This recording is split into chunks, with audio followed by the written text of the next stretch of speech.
L'île aux fruits, c'est vraiment l'idée de montrer qu'on pouvait consommer autrement, et qui dit consommer autrement dit aussi produire autrement.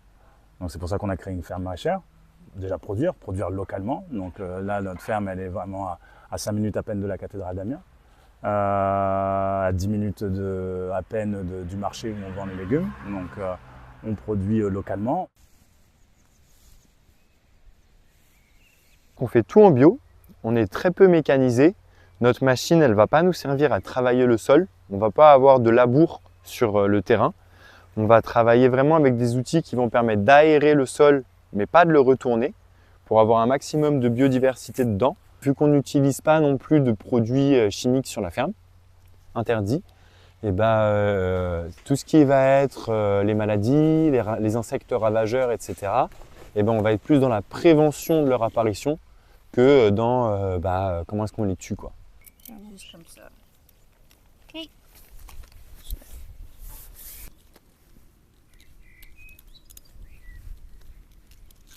Alors, moi, je suis maraîcher dans l'association de l'île aux fruits. Donc, ça veut dire que je cultive les légumes qu'on vend sur le marché et qu'on vend aussi à d'autres partenaires sur Amiens uniquement, de manière à pouvoir continuer le circuit local et court. On a un partenariat aussi avec l'Agorae, qui est l'épicerie solidaire étudiante. La mission de l'Agorae, c'est vraiment de pouvoir lutter contre la précarité étudiante. Et on propose aux étudiants des paniers. On a aussi le CSC de Étouvie, donc du coup qui est un centre social, qui pareil nous prend au moins une fois par mois une centaine de paniers pour les gens qui sont également en très grande précarité là-bas à Étouvie. Et ça leur permet d'avoir accès aussi pareil à ces légumes bio. On a le CCAS de Longo qui vient aussi à la ferme pédagogique pour faire des activités. Donc avec les gens, pareil, le CCAS c'est un centre social. Donc il fait des animations avec Flavien autour des légumes qu'on peut proposer. Et derrière, ils repartent avec un panier de légumes de manière à pouvoir faire ça chez eux directement. Prendre soin du sol, pour prendre soin des plantes, pour pouvoir prendre soin des gens. Ce serait un petit peu mon credo de ce que je fais à l'île aux fruits.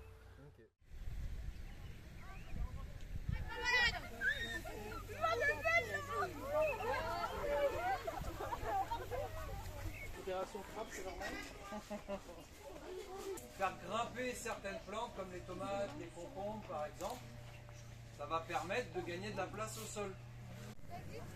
Regardez, il y a la Somme. Ici, on est sur le jardin pédagogique de l'île aux fruits.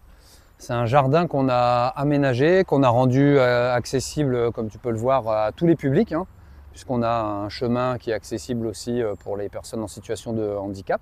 Je suis animateur de la ferme pédagogique.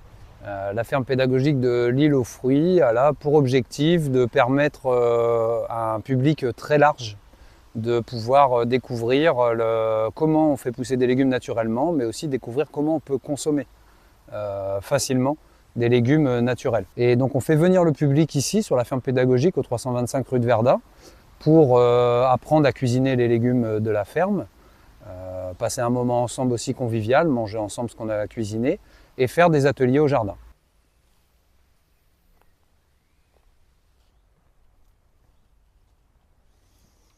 Pour la petite histoire, quand ce jardin, on a commencé à l'aménager il y a 3 ans. Et la première année, on a passé du temps à observer. C'est un des principes en permaculture en fait, c'est commencer petit pour bien faire les choses et prendre le temps d'observer.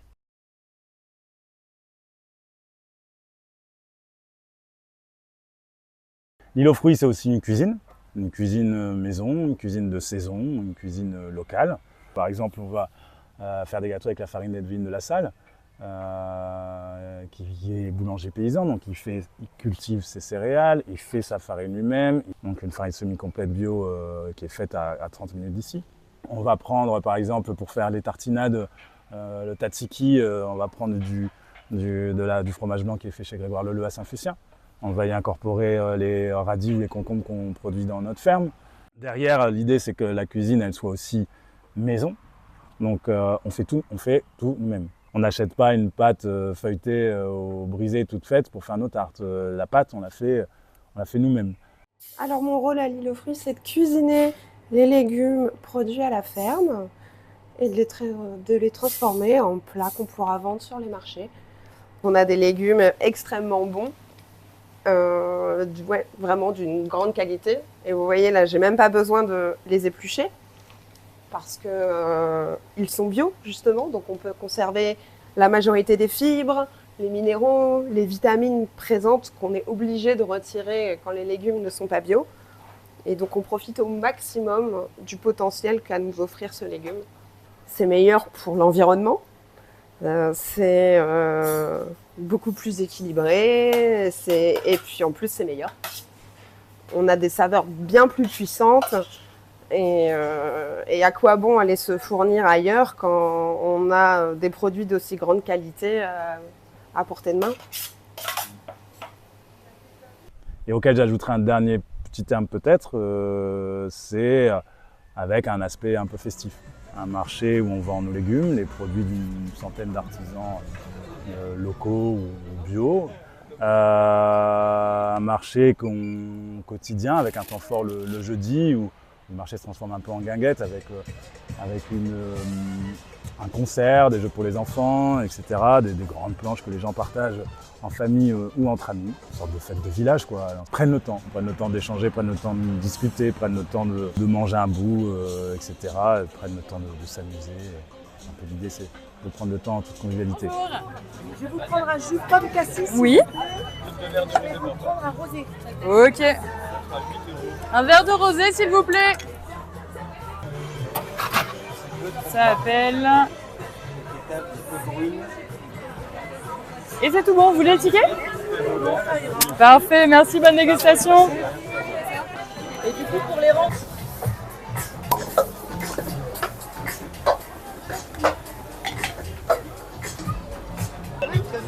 L'île aux Fruits, c'est aussi un atelier d'autoréparation de vélos, une boutique de produits locaux, et voilà. On s'approvisionne chez des artisans du coin, par exemple Grégoire Leleu à Saint-Fucien, Xavier Philippe à Prouville, Claire Havé à Éplessier, etc.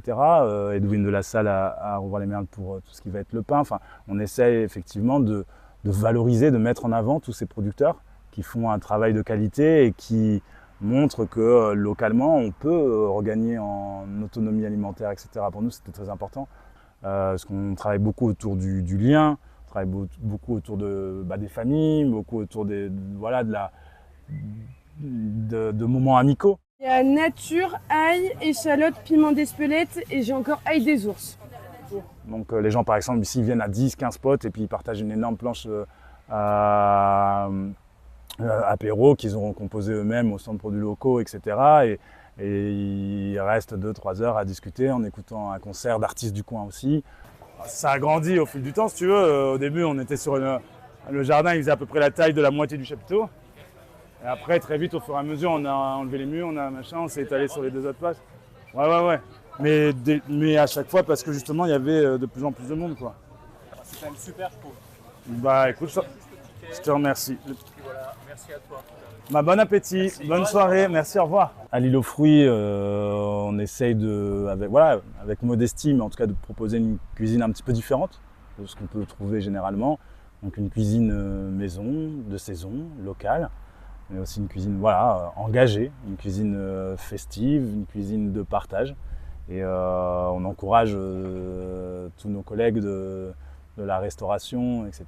Et c'est des fois de faire l'effort, de se réapprovisionner localement, de faire tourner le commerce local, le territoire, les artisans du coin. Voilà, il y a cette notion de festif, de joyeux et de partage. C'est ça qui caractérise aussi un petit peu, en tout cas qu'on essaie de donner une caractéristique à la cuisine de l'île aux Fruits.